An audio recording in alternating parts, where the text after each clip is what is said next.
We will look at some other specific players' projections. Let's do it. We'll start out with Corbin Carroll, who these numbers feel underwhelming. I think you could make a case. They're very good numbers, but they probably feel underwhelming. And I understand that. It's hilarious to say that, though, because, again, at the start of last season, we would have been like, oh, my God, do you think he could actually have a season like this? Like, yeah, this is a fairly good season for any Major League Baseball player, but I think we expect Corbin to kind of be more than that. Right now, they have him with a .272 batting average, a projected on-base percentage of .354, slugging .460. They have him hitting 20 home runs, 87 RBI, with a 4.6 WAR. And, I mean, all of that sounds great. Yeah. What's disappointing there to you?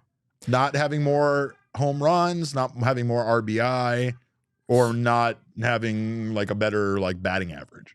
He was just a slightly better player than that across the board last year. So you're looking for an improvement rather than a regression. Yeah, well, or expecting it. Yeah, I mean, I think I understand. Like, I don't know if I would personally say that I think Corbin Carroll will be worse in 2024 than 2023. But if you look at some of the underlying numbers, like he did outperform his expected stats by a decent margin. He also, according to a base running metric over at Fangraphs, he had like the most valuable base running season in Major League history. And I mean, I don't really expect him to get slower, but I guess some people would be. It. Yeah, I guess he would be like, okay, you're probably not going to do that twice in a row. That's fair. Which I think is I understand where people are coming from there, and part of it is that that there's more information available on him now than there was previously. Like, not only are we talking about Corbin Carroll being a rookie, but we've also said this in the past quite a few times. He moved through the minor league organization very fast, and it does limit the amount of information, intel that people have on you as a player. And there will be everybody will be scouting Corbin Carroll better next year because they know once they're playing the Diamondbacks that's the big offensive threat. So he is going to be game planned around more. But the thing about Carroll is, do you really want to walk him? Do you really want to pitch around him and then put him on base and now have him on base as that on base threat? So like he is a little different as far as having that scouting report and trying to do something against him, because you're not exactly going to pitch around him just to get him on base and have that, that base running threat out there. Yeah, that certainly is not the solution with Corbin Carroll. No. Yeah, I mean, he had an interesting rookie season. It was not as if Corbin Carroll was the same player throughout the year. Sure. I think it's important to point that out.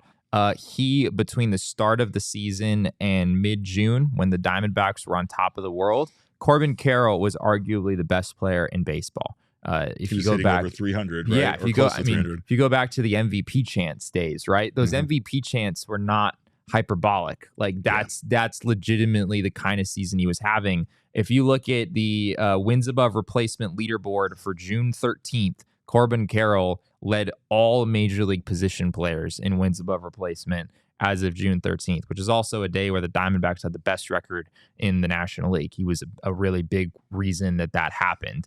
But then from that point through mid-late August, Corbin Carroll had a sub 700 OPS. There was this period of time connected somewhat to the shoulder stuff that happened, which we touched on a little bit yesterday, where he was just not as good of a hitter, and he struggled a little bit. It kind of seemed like hitters were figuring him out a little bit. It seemed also pitchers were figuring him out, not hitters. It seemed like it wasn't like the injury was multiple things, because not only was the injury an injury where then you have to be worried about potentially aggravating it again or having it become worse, right?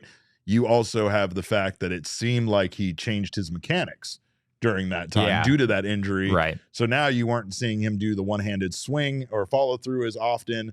And that, again, when any player in baseball, whether it's a pitcher, a hitter, anybody, changes any kind of mechanics to their approach at the plate or on the mound, there's going to be a growing period, and there's obviously going to be some lack of success, right, with it. And it felt like that was what he went to.